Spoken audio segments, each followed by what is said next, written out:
Hello and welcome back to the Bird's Eye View podcast. We are here on Sunday, March 10th. I'm your host, Zach Worden, joined as always by Jori Negin-Shecter.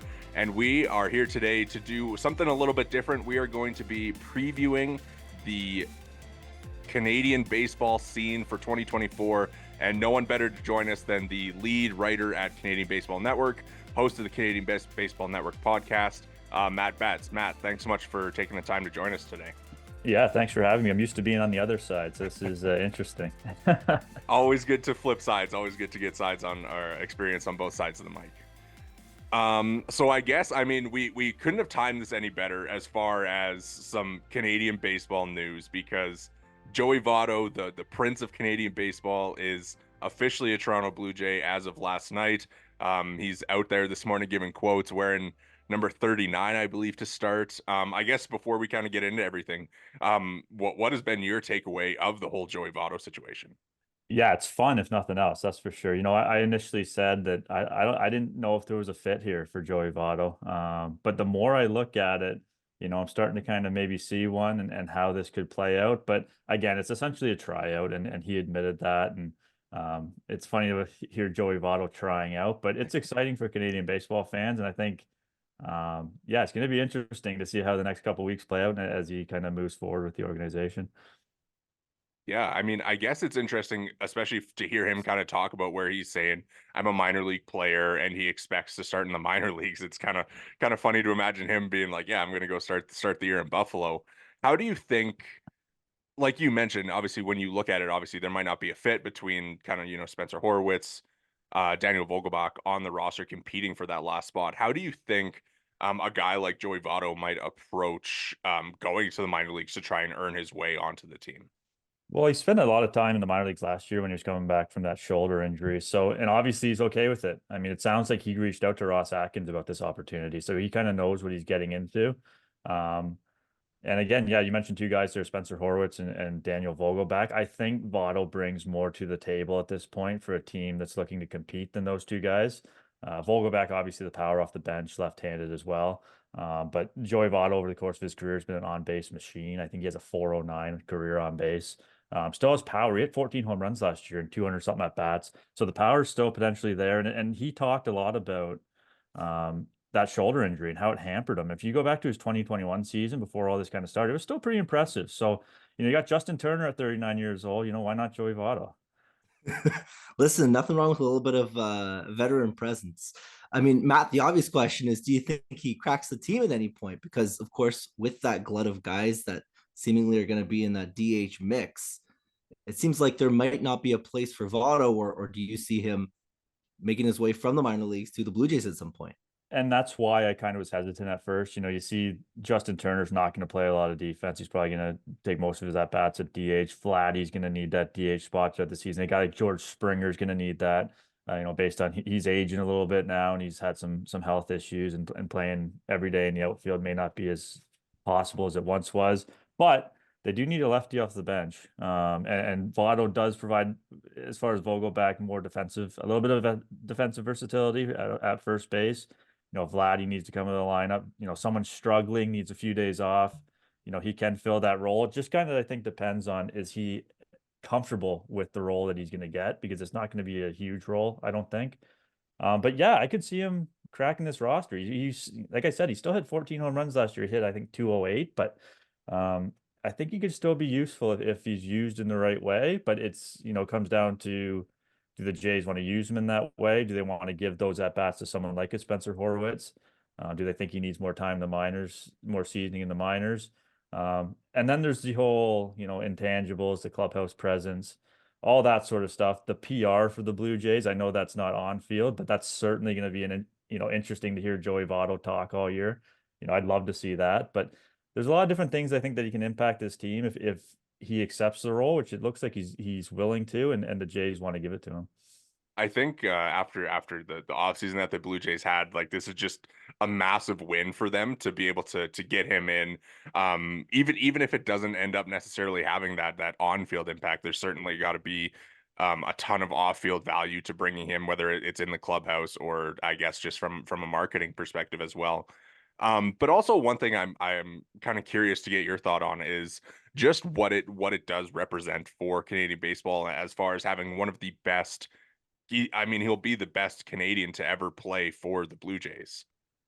Yeah, I think it's huge. I think that's why it drew so much interest. I know I saw someone tweet, I can't remember who it was now, that Joey Votto took over the headlines on NHL Yeah. trade deadline day, which is pretty impressive given that, hockey in this country, but it absolutely would be huge. He's representing Canada at the World Baseball Classic. He's from nearby Etobicoke.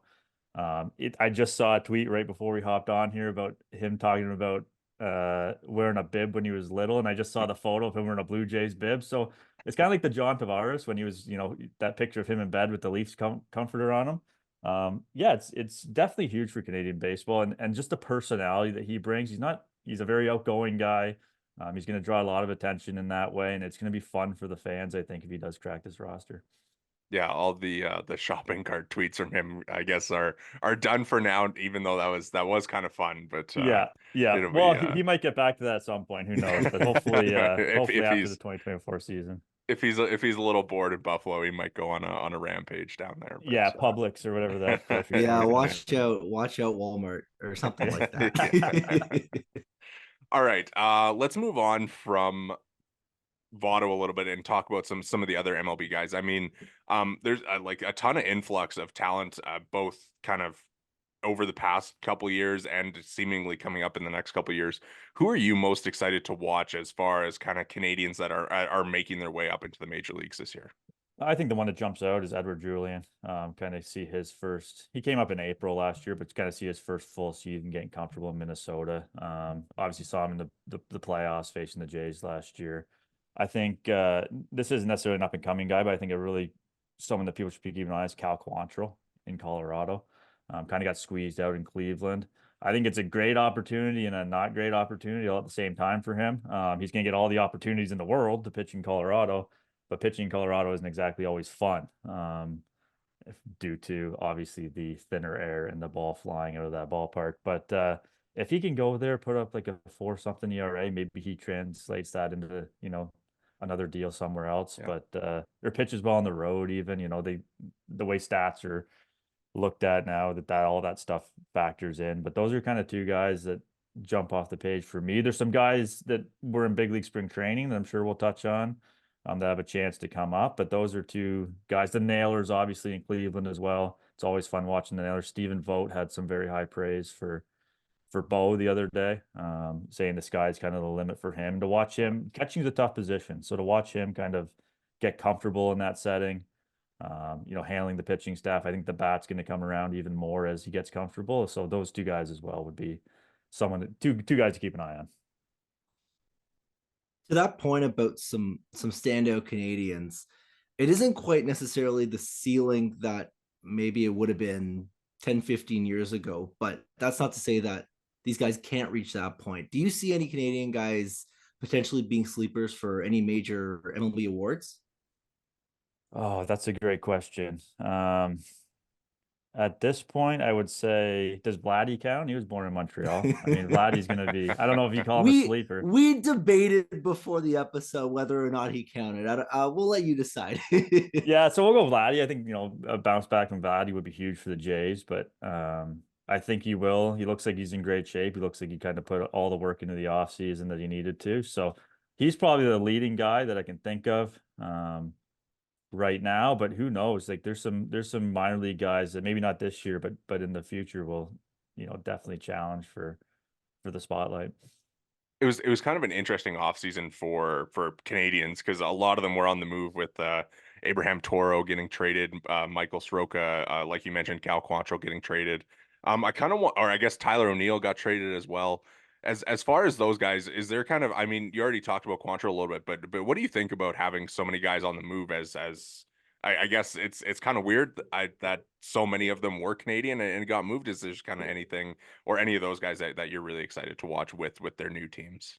Honestly, that's a good point. I think Mike Soroka. I think if you haven't seen a lot of Mike Soroka, he was very good with the Braves. He was front end of the rotation caliber with the Braves, and then he had those 2 Achilles injuries, which obviously set him back. But he's going to a place in Chicago that's not really going to look to compete. He's going to get, again, like Quantrill in Colorado, a lot of opportunities to kind of bounce back. So I would definitely think that he has the opportunity to do some things in Chicago. Tyler O'Neill, another one, kind of a weird situation in St. Louis last year. Finds himself in Boston. I think he's going to like hitting with the Green Monster there. He's going to get a lot of opportunity to play the field. It looks like he'll be the starting left fielder. So those 2 guys for sure. But Soroka, that's a really good one that I think it could be primed for a bounce back. I love your Tip O'Neill shout out. Or excuse me, your spoil the next question. Love your Tyler O'Neill shout out. I think he's a big chance to break out in a big way this year. What I wanted to ask was if you've got anybody that you're thinking is a potential Tip O'Neill favorite, perhaps. Oh, favorite. That's a good question. Does Vladdy count? He's won it before. He's got to count. Yeah. Edward Julian, I think. He's hit all the way along. I followed him in college when he was at Auburn. He's always hit. He's gonna hit at the top of the lineup again for the Twins. It looks like they got him penciled in kind of that leadoff spot. He's one to definitely keep an eye on, for sure. I would say he might be the leading candidate. Maybe Joey Votto if he has a big year. I don't know. We'll see. We'll see how much opportunity he gets in Toronto. But another guy also we haven't really touched on a lot is Romano. Of course, again, the Blue Jays connection. Where do you rank him among just closers in MLB? there's a lot of debate about that. I mean, I know Kevin Barker's been pretty animated about whether he's a top end closer. I don't know. It's tough, right? They haven't really made that deep playoff run to kind of see him in those atmospheres, but I think he's definitely a solid closer in the major leagues. But you kind of want to see him in those really high end, ALDS, ALCS situations to kind of see if he can separate himself from kind of that middle of the pack to the high end relievers. But I think he's more than good enough to take this team on a playoff run as the closer. I think as far as like our podcast goes, like I might be the high man on Romano. But it will be interesting because obviously at the end of last year, like it seemed like he maybe did lose the job a little bit to Jordan Hicks, heading into the playoffs. So I'm not sure exactly what that means for this year and if there's like any opening for kind of like a Chad Green or somebody to slip in there. Yeah, I mean, relievers are a weird bunch. I was one in college, so I know firsthand. It's, you can put together a bullpen of guys that nobody knows about and they just click at the right time. And the next year they're all somewhere else and you forget about them. So Romano's obviously not one of those guys, but I think there's nothing to indicate that he won't have another strong season. Yeah, for sure. As far as the Blue Jays go, I mean, there's a big group of Canadians kind of right on the cusp or making their way there. And we'll see 4 of them in the spring breakout game with Adam Macko, Desan Brown, Damiano Palmajani, and Sam Shaw playing. How cool is it just to see like the sheer number of Canadians kind of in the Blue Jays top 30 competing in these prospect games for the Blue Jays? Yeah, no, it's definitely exciting. I mean, Palmaggiani was at big league camp. He just got reassigned to minor league camp a couple of days ago. But yeah, you mentioned a couple, some right around the corner. I know Desan Brown's from Oakville. I know Palmaggiani's and Mako are from out west. They both played for the Vauxhall Jets. And who was the last guy? Sam Shaw was from Victoria. But yeah, it's interesting, especially for Shaw, really young guy, just drafted. Brown really trying to break through. He's got a lot of speed. He can play high level defense. It's going to come down for him to be able to bat to ball skills, being able to put the ball in play and utilize some of the tools that he has. Palmaggiani's probably the closest to cracking this big league roster. I know we spoke with Keegan Matheson on our podcast not long ago, and he kind of compared him to Davis Schneider, like this year's Davis Schneider. So we'll see. And then Adam Macko, he just got assigned to the AAA Buffalo Bison's roster. So another lefty arm that could make an impact sooner than later. A couple of Canadians, obviously, in the Blue Jays system, but it isn't just the Blue Jays system that has some Canadian content in the minor leagues. Who are some other minor leaguers that you're keeping an eye on? Well, there's 2 big ones for sure, and Tyler Black in Milwaukee could make the big league, could crack the big league roster on opening day. Defensive versatility, can hit. He can really run. He really worked on his base running. Good base runner, 55 stolen bases in the minor leagues last year. There's a path there for him in Milwaukee. I think Andrew Monasterio is their current starting third baseman. So not exactly, I think he has like 98 at bats. he's hitting at like 208, I think, this spring. So we'll see. But and the other one would be Owen Casey. He just got reassigned to minor league camp by the Cubs. He's going to hit his way onto that roster at some point. We spoke to Jim Callis of MLB Pipeline. He thinks he's going to be up by the end of the year. A little bit of a tougher fit there with that Cubs outfield. You know, you got Ian Happ, Cody Bellinger, obviously re-signing, Seiya Suzuki. But if he shows those power numbers and he had a really strong first big league spring training, if he shows that he can do that at AAA, I don't think it'll be long before he's up with the Cubs. For sure. Well, I want to talk a little bit more about Casey. I'm thinking, maybe Vladdy aside, I don't really recall a Canadian baseball prospect in recent history that's kind of had this kind of juice, and the WBC, I'm sure, helped in a big way. I'd be curious kind of what his ceiling is, and if there's any other guys that you see with really high ceilings across minor league baseball as far as Canada goes. Yeah, I think as far as Casey, when we had Callis on our podcast, he said he could be a 35 to 40 home run guy in the big leagues. So that's a pretty high ceiling, you know. If he can do that, he's gonna have a heck of a career. But yeah, defense isn't quite as good. They got Pete Crow Armstrong as well in that system that's gonna play center field. He'll be a corner guy. His defense is pretty average. So he mentioned working on it throughout the off season. But the power is what's going to get him to the big leagues and keep him in the big leagues. Another guy would be Denzel Clark from Pickering with the Oakland Athletics. He had a shoulder injury last year, cost him about half the season from July on. So he's not in big league camp, but he's another guy, super athletic, can run, can hit for power, outfielder. So, and that Oakland A's roster, I don't even know if I can name one of their outfielders at this point. So I don't know about this year, just based on that injury and how much it set him back. A shoulder injury, it was his non-throwing shoulder, it was his left shoulder. So we'll see. But yeah, he could be somebody who kind of pops up and makes his big league debut soon. Yeah, super interesting. And I think one of the fun thing about like that kind of group of guys, Casey and Clark, like they're both on the WBC roster last year, and the likes of Julian being there, Bo Naylor being there, kind of like the next core of Canada baseball. And I mean, like looking ahead a couple years to the 2026 World Baseball Classic, you can really hope that like that group with maybe a couple other supporting pieces and might be able to make a little bit more noise than they did last year. But how exciting is it for you to kind of see a core like that really come together and be able to potentially build something from going forward? Yeah, it definitely is kind of the next wave of Canadian baseball. And it is exciting. I know maybe the casual fan doesn't necessarily see it. They don't know the Owen Casey's, the Tyler Blacks. Tyler Black wasn't even on that World Baseball Classic roster. And he might be he is the top Canadian prospect right now. Yeah, and you look at that World Baseball Classic, they were missing some pitchers too. Mike Soroka wasn't there. He was coming back off injury. I think I'm missing a bunch of others, but off the top of my head, he's the one that stands out. Jordan Romano was going to play for Italy. They ended up not playing. So who knows how that all plays out. But yeah, it's definitely interesting. I love watching college baseball and watching these guys come up through the draft. And now, I've interviewed, Matt Brash, another guy. Yeah. There's your future closer for the World Baseball Classic team. Julian, Casey, Black, you said both the Nailers. Yeah, there's a lineup there for sure. Freddie Freeman's not slowing down anytime soon. So there's kind of your anchor, Tyler O'Neill. So it's been frustrating to not see them kind of break through that first round of the World Baseball Classic, but the talent is there to make some noise going forward. And it's exciting for sure. Yeah, it should be kind of fun to see. Hopefully that they get the healthy year where they can all just kind of be on the field together to do that. It's a weird tournament, right? Like Yeah. it's a weird tournament. The timing is a little.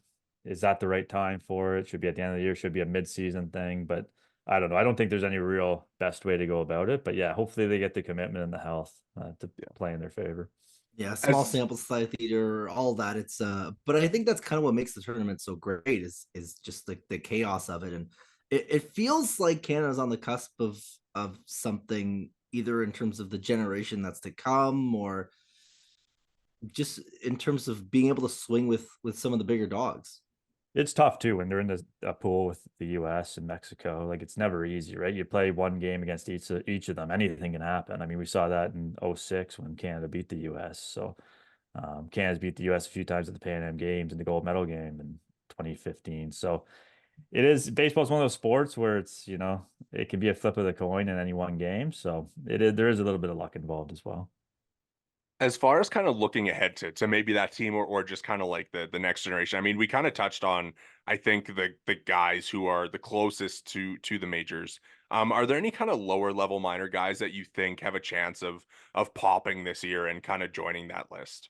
Yeah, Liam Hicks, catcher with the Texas Rangers. He had an unbelievable Arizona Fall League, kind of put himself on the map, sticking in the Texas Rangers organization. Mitch Bratt, obviously faced the U.S. in that World Baseball Classic game. Didn't go well, but I don't know how many people would do well against that lineup. Yeah, no kidding. He's another guy. He's performed in the minor leagues all the way up. Again, he's a little bit further away for sure, but definitely someone to keep an eye on. Dylan O'Ray, Brewers pick. He was drafted and signed by Pete Orr, another Canadian. He can really run. He can really hit. Good bat to ball. Not a lot of power. I don't think he has a home run yet in the minor leagues, but yeah, he's another guy for sure. Another Philadelphia has Wesley Moore, a left-hander. He's going to play in the spring breakout with the Phillies. He signed out of Kansas State, kind of under the radar, but he's put together a really nice year. I think he had a combined 1-something ERA last season in the minor leagues. So he's another guy to, a lefty arm that who knows? I mean, Philly's pretty set with their roster, but down the line, who knows? Yeah, for sure. And then I mean, obviously, like the college group as well is probably a group that might be in play for that as well. Especially with this year's draft. I mean, who is kind of the college players that you're watching this year as far as potential future Canadian? I know you're watching all the college baseball and all the college Canadians, but who are kind of the standouts to you this year? Yeah, I think we had the Canadian Baseball Network had 1,005 college players Yeah. playing south of the border. The two that really stand out, Emilian Petre at the University of Kentucky, shortstop. Does he stick at shortstop? Who knows? Not many Canadian shortstops have kind of broken through the big leagues, but can really hit. Was second team All SEC last year, I believe, um, from Quebec. Not going to try to pronounce the hometown because I'm going to butcher it. And the other one would be Micah McDowell at Oregon State. He's hitting, right in the heart of that lineup. Um, he played for the Okotoks Dogs in high school. He's a senior, so a little bit less leverage for him going into the draft. But again, he's a guy that probably should go somewhere, the first couple of days. But those are definitely the two. And University of Kentucky and Oregon State, you can't really go wrong with picking those guys that are, No, hitting in no. the middle of the lineup. I know last year was maybe a little bit of a down year as far as Canadians being drafted. I think there was like 4 or 5. Is that a number that's going to be similar this year, or do you think that's going to be a lot higher? I think it could be fairly similar, maybe a little bit higher. I think Brendan Lawson's going to likely be one of the first Canadians to go. He plays for the Ontario Blue Jays, University of Florida commit. Um, it's always hard to tell, and we're still relatively young into the college season. The high school season hasn't really started yet up here. Some guys can kind of burst onto the scene as the season goes on. So I don't know. We'll see. Hopefully, as many as possible. It gives us something to talk about and guys to cover. So, yeah, we'll be keeping an eye on it regardless. Yeah, absolutely. I mean, it's always exciting, and obviously the Jays helping out a bunch with that last year, drafting Sam Shaw and Connor O'Halloran. So pretty exciting there. I guess just kind of that kind of wraps up everything for us. Is there any other like Canadian baseball storylines that you're really excited for this season? I think the Votto one's a big one. Yeah. I'm really interested by this. Now, at first, I was like, oh, it's not going to happen. I know Buster only mentioned it a few weeks ago, like over a week ago. He said, well, the Jays could be a fit. I was like, I don't think so. But here we are. He's in camp. He's just so fun to cover. He's fun to Yeah. listen to talk. So that's kind of the big one that obviously being close to home here in Toronto is worth keeping an eye on. And I think I'll make the prediction. I think he's on the team by the end of April. Very nice. Very nice. It'd be super fun if that does end up being the case. I hope that we do see him on the Blue Jays And sooner if it's rather than not, later. And if it's not the case, I never said that. I'm deleting this.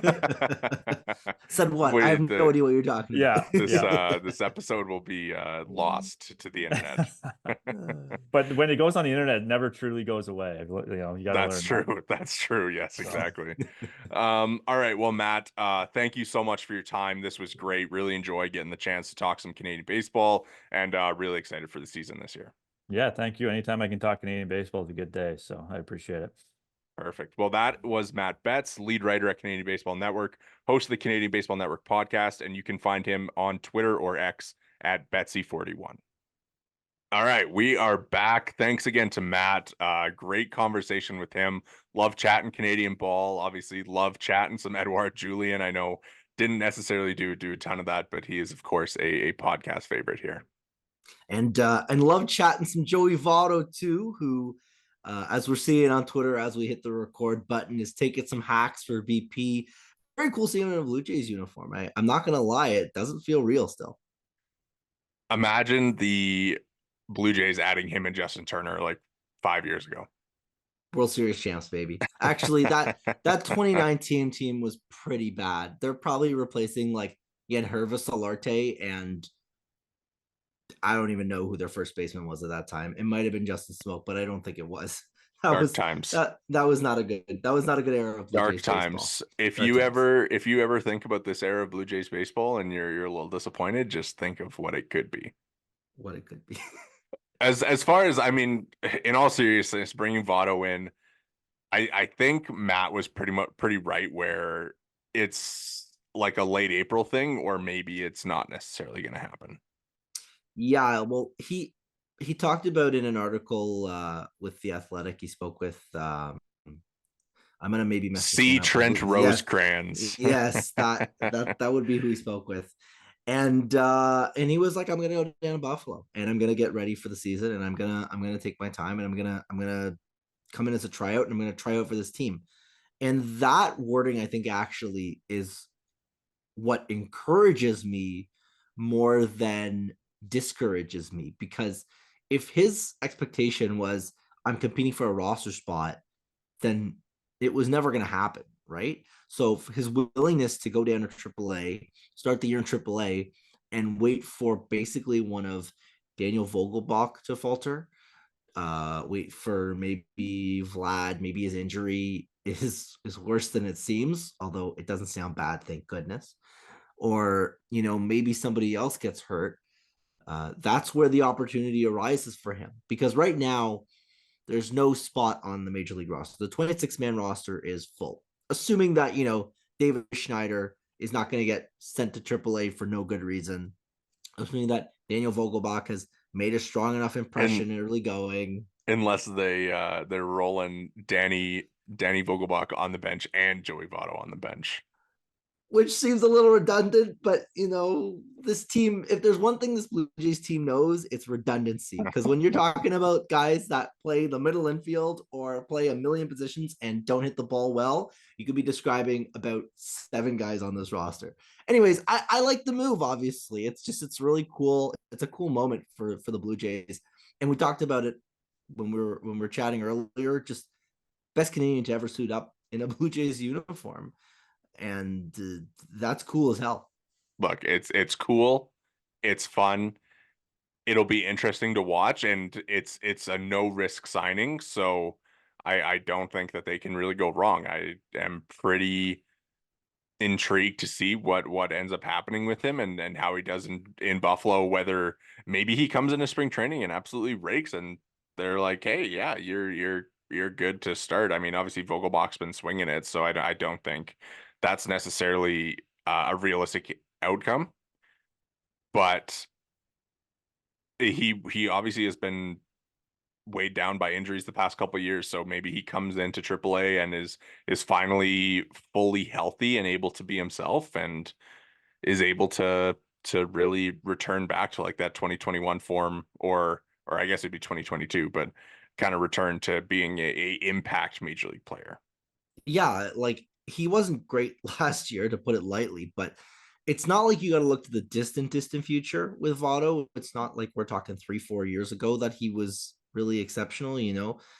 He was productive not all that long ago, right? So there's a universe here where Votto comes in and is, a 105 WRC plus guy in a similar vein to kind of a Justin Turner, and is just productive. Is that, the likeliest of outcomes? Viewer discretion is advised, buyer beware. But I mean, the chances are greater than zero. So it's kind of funny to me because I was thinking about this the other day where they bring in like Justin Turner, Daniel Vogelbach, Joey Votto all to replace Brandon Belt. And Brandon Belt still hasn't signed anywhere yet. And it's funny to think that like Brandon Belt had like a 130 something WRC plus last year. And I mean, obviously he did look a little cooked at times as far as like putting the bat on the ball. But it's just crazy to me. Obviously, I mean it's been a weird offseason and like JD Martinez is still unsigned, but I hope that Brandon Belt does sign somewhere eventually. Yeah, I was literally just about to say this is just the Blue Jays doing everything physically possible to not sign another Scott Boras client. As far as I mean, I'd like this isn't on our rundown. We didn't even discuss this at all. As far as Belt goes, I mean, what like do you think that there was ever a world that they were bringing him back? I mean, based on when we spoke earlier this offseason with Ethan Diamandis, it kind of sounded like Brandon Belt was kind of done with the Blue Jays, and I would imagine the Blue Jays were probably kind of not necessarily done with him, but there's no way he factored into their plans for this year at the start of the offseason. And then obviously as the Otani sweepstakes come and go and everyone's heart is shattered into a million pieces, and you still don't have a DH, maybe they circle back, but it was kind of like, how much did you really enjoy your time here towards the end of it? You're talking about considering retirement. The fit was okay, but you know, other options made a different marriage probably more palatable, like of course the Joey Votto one, and obviously it's not like the Daniel Vogelbach signing comes out of nowhere. They presumably would have had discussions with him throughout the winter as well. So I think that in terms of Brandon Belt, I think it's kind of so long and thanks for all the memories. And he probably, I just don't think that he was ever really a real consideration to return. He was their two-hole hitter in the playoffs. Well, that was even at the time, like it was insane, right? The thing too is I remember tweeting this out that like his strikeout just hole in his swing, right? He struck it at I think at a 35% clip, or definitely a 30% clip, right? 34. It was basically 34. 35, yeah. Yeah, so it was kind of like, why is he hitting so high in the lineup? Anyways, we're not going to get into this whole.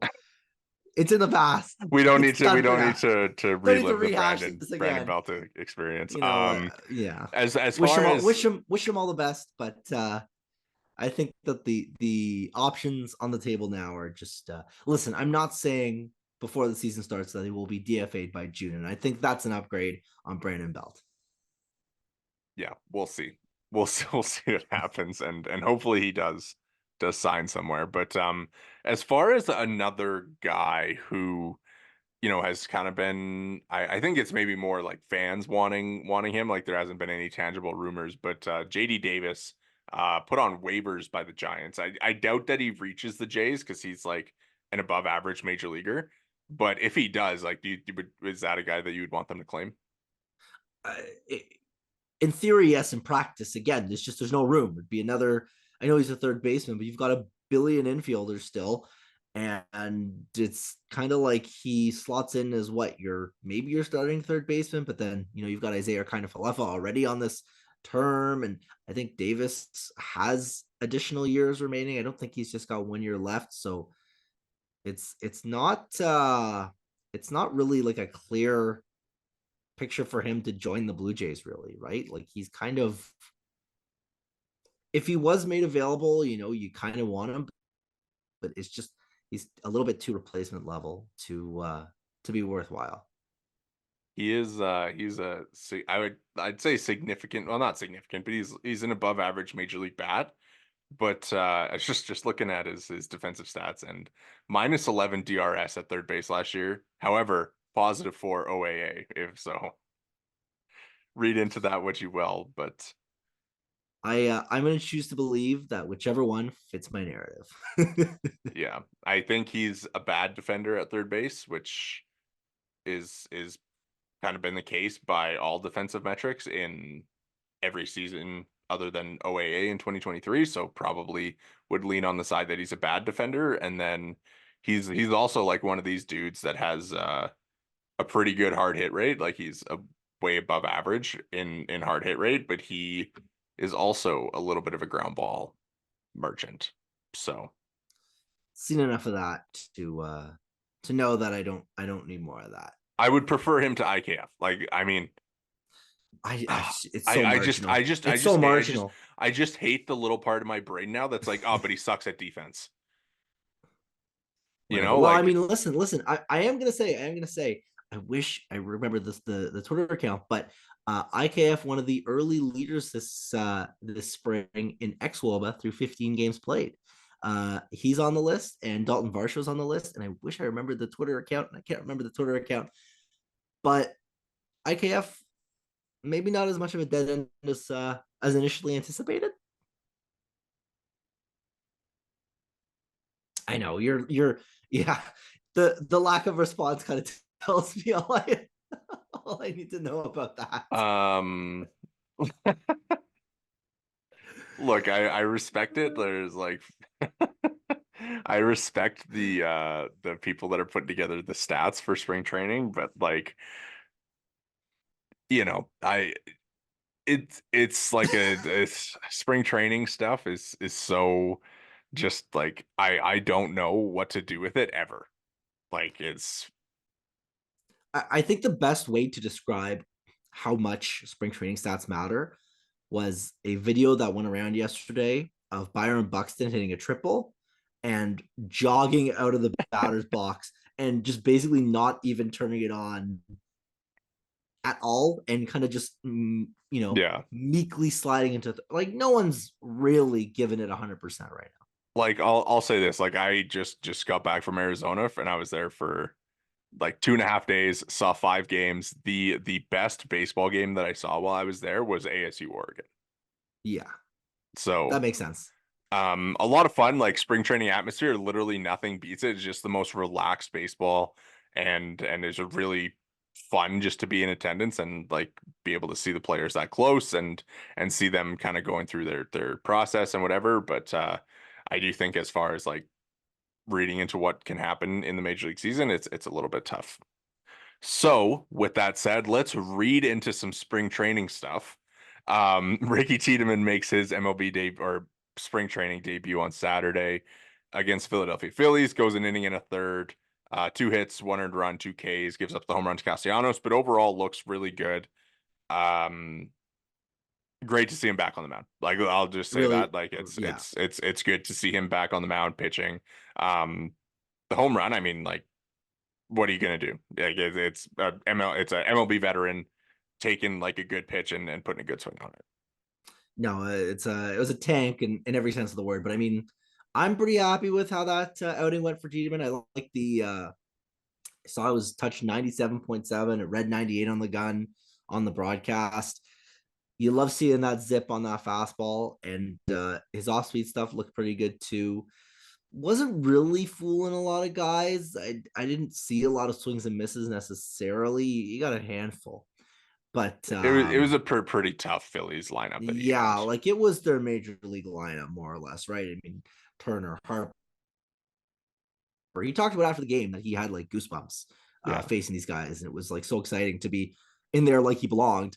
So I'm happy to give him the benefit of the doubt on that one, as far as maybe not looking like an MLB ace in his first spring training start as a guy that just finished a season in Double A and made a cameo in Triple A. I think that there's plenty of time for Ricky Tiedemann to figure out how to face a major league lineup featuring the 2022 NL representatives in the World Series. Yeah, I not really concerned. I'm more than happy with him, especially coming off of an injury too. Like just getting out there and being able to look effective against actual major league hitters is a good sign. No, I would even go as far as to say he was good. You know, he had Yeah. 2 punch outs. He made JT Realmuto look pretty pedestrian there. So, like, it's not like he had a bad outing. Yeah. He had a good outing. Borderline great. We'd love to see more swing and miss, but I mean that's in his arsenal as it is. So, Yeah. no concern, and very happy that he's back on the mound. Yeah. As far as guys who are not quite back, Kevin Gossman, he is supposedly going to be ready for opening day, or like maybe not necessarily opening day, but kind of like an opening turn through the rotation, which is good news. Vladimir Guerrero Jr. ruled out for the game that starts in 45 minutes with knee contusion. Comments from you on either of those? Low concern on Vladdy based on I think John Schneider basically said, yeah, we don't care, he'll be back. There was a lot of kind of allaying of fears, although I mean there's always that kind of allaying of fears on the initial diagnoses. And then as far as Gosman goes, spoke with MLB Network and or it was MLB Radio, excuse me, and basically went to them. Yeah, I should be good to go by the time the season starts. So encouraging sign there as well. You need Kevin Gosman to be healthy. He kind of explained it as basically, I think he said it was one of his bullpens. He just kind of ramped up a little bit too fast. Yeah. So maybe it's just kind of age catching up. If you want to have a negative thought, or if you want to have a positive thought, you can be like, well, it was just a bullpen. He just needs a little bit of time to warm up, but nothing structural, nothing too major. So should be fine. Yeah. Yeah, nothing. I feel like we've had this conversation a few times as far as guys getting hurt goes, where we're like, it's spring training, they're being cautious and like not really concerned. If Gossman, as far on the Gossman side, if he's not ready to go for opening day, is it as easy as just handing the ball to Jose Barrios? I think so. Well, he's looked fantastic in spring. And again, we don't really want to read into spring training, but the reading, the tea leaves that we are reading are encouraging on the Barrios front. He looks about as dominant as he's looked in a Blue Jays uniform, reminiscent, if you want to, of that August run with the Jays a couple of years back. I'm happy with his progress as well, right? It seems like this rotation should be a strong suit again for the Blue Jays. I mean, you've got Chris Bassett making Juan Soto look silly, taking him to one knee with an ephus pitch, basically. This is going to be the strong suit of this team. And, Gosman goes down. They still have 3 really capable starters, at least 2 that are arguably top of the rotation guys in Barrios and in Bassett, of course. Now, after that 4th starter spot, there's a bit of mystery right now with Manoah's continued shoulder soreness, and we'll talk about that momentarily, I'm sure. But maybe it's Francis that fills in there. Maybe Tiedemann accelerates his path a little bit, and he starts in AAA and shoves there, and he forces his way onto the major league roster. There is depth. I don't really think that's kind of note or of question. But you want your best guys to be healthy, and getting Gosman healthy is the priority. Beyond that, I'm at a comfortable level with the Blue Jays rotation. Check back with me in 2 to 3 weeks. Yeah. Yeah, I think like the Manoah thing, it's like he's going to be not ready until he is ready. And Francis has looked really good in spring training, so I think he's probably the leader in the clubhouse for that 5th spot and has at least earned the opportunity for now. Yeah, and I mean he was great last year too. It was a luxury last year. Now he's going to be a necessity. But I don't think there's anything wrong with that. You want to be pushing guys to be progressing. And the next logical step for Francis was to be a starter, an MLB starter, and he's going to get that opportunity. It seems like at least in the first run through the rotation, and potentially beyond that. Yeah, I think again, like it'll be probably his job to lose at least, and he's probably a guy who, obviously was very successful at the end of last year and in kind of that long relief bullpen role.